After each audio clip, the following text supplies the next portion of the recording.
Dus prome kubo hayan sa. Kiko tá actuando por tapa ora aqui 5, 6 anos, botamos haya chance para aquele papel na kubo vai controlar.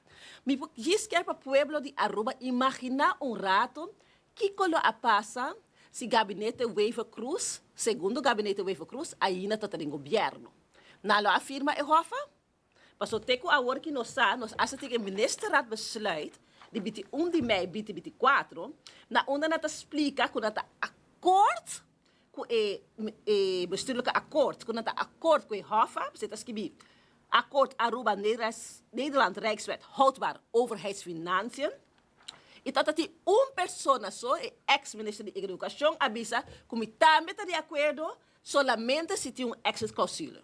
E me pode assegurar ao povo de Aruba que den e hofa agora que tem exit clausule. Pensei mais e mais, me aquela boga da oposição, sinta explica que preciso não está contra de je. So, essa que está da lei. Essa que está de acordo com a mesa bem com ne. A ona está bisa que está cita de 10%. Explicar-me de quase 10% não como não está eens com ne, van debatir na bem-estar de nosso povo. E me está contra mim mesmo. Se o governo não a cambia, a casa e praktijk na aquilo stop, ku a bufete di papalo a stop di hayature placa na aquilo governo,